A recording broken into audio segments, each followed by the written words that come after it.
Elliott Forrest from WQXR, and welcome to another Artist Check-In. Joining me is a great pianist, a great New Yorker, great mom. Simone Dinnerstein is with us again. Great to see you again. Hi, Elliott. That's my first introduction ever as a mom. Great I hope mom, too.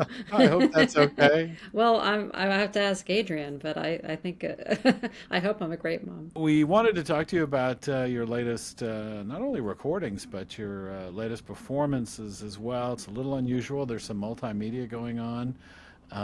It's called "I is the First Circle." Do I have it right? Yeah, the eye is the first circle. And what does the title come from? Where does that? What's the meaning? It comes from an essay that Emerson wrote called Circles. It's the first line of that essay. And I really love that image. And the idea in the essay was that we're always constantly evolving, constantly becoming, using things in our environment that creates a greater circle of understanding, and we're ever expanding. And that was what I hope to do in this multimedia piece that I put together. This latest album of yours is all Charles Ives, is that right? Yes, it's Charles Ives's Concord Sonata, but it's a live performance, so it wasn't a studio recording. And it came from this kind of theatrical piece that I created, where I combined this music with using images and manipulating images from my father, Simon Dinnerstein's huge masterpiece, the Fulbright Triptych, which is a big triptych that he made when I was a baby, and kind of depicts him and my mother and me as a baby and my father's studio and their life at that time.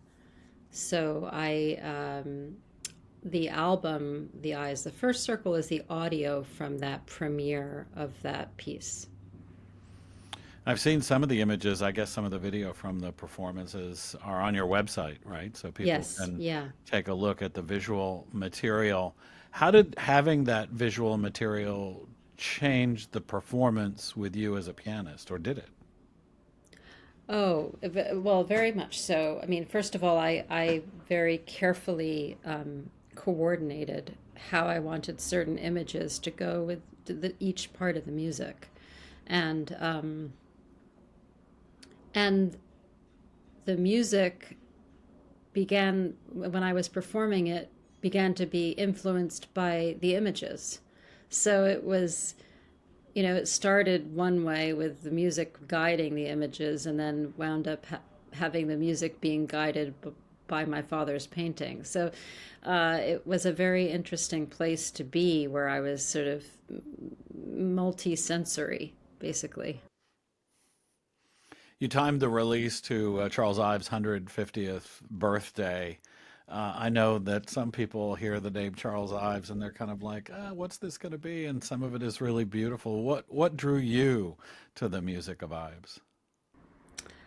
Well, I think this piece is a complete masterpiece. It's so creative. It has so much imagination in it, and there's a lot of range in the music. Some of the music is crazy and really dissonant, or polytonal, or strange rhythms, this layering of layer upon layer of sound. And other parts are just achingly beautiful, poignant, uh, very tonal. And some of it sounds very influenced by the Western classical tradition, and other parts sound influenced by the world of America that Ives was living in. The Concord Sonata movements are reflective of some famous people. Is that right? Yes, so they're named after certain transcendentalist writers that really influenced Ives. So it's four movements: Emerson, Hawthorne, the Alcotts, and Thoreau. And how are these people reflected in the music, do you think? There are I interpret certain aspects of each movement as being reflective of the different writers. I think, for instance, the first movement, Emerson, has this uh, really kind of this kind of grandeur and a scale that shows, the magnitude and what of the sort of the great imposing figure that Emerson was to Ives. And also I think that Emerson's writing is like really, really detailed and very dense. And that movement is the longest and the densest movement of all four movements. There's really nothing carefree in that movement. Everything is very, very, very highly planned. So, and the second movement, Hawthorne, is full of very kind of a macabre, ominous feelings, which I think relates to Hawthorne's dark, ghost stories and that kind of sort of romanticism. So, and then the Alcott's is incredibly tender, and of course, it's a portrait of a father and daughter, and I think that lends itself to that. And the Thoreau, the final movement, is very has a very pastoral feeling to it, which I think connects to the feeling of nature. Speaking of nature, the recording has some ambient sounds as well. You include some birdsong and children playing. Tell us about that aspect. Yeah. So in the larger work that I created, I used certain imagery. For instance, in Hawthorne, the end of Hawthorne gets crazier and crazier. And I used children's drawings that were in the painting, in my father's painting. And they get wilder and wilder. And I have live cameras of my hands, like 5 different cameras that were filming my hands as I played, that all got layered upon each other. And I thought it would be really interesting to have the sounds of children playing in the playground and that kind of shrieking that children do, which is I've always found slightly frightening. and so I had that, and I had bird song and Thoreau and owls and the sounds of a night pond in the beginning of Hawthorne. And so all of that is in the audio recording because it was of the live performance. I couldn't separate out those sounds from the audio recording, and I quite like having them in there. And I can't help thinking that Ives would have enjoyed it too. I think you'll be happy to know I will never take any one of your jobs, but it looks like you've been doing one of mine. You have been the host on WQXR's Young Artist Showcase. Are you enjoying that? I am, and I enjoyed you helping me in the beginning when I was getting started.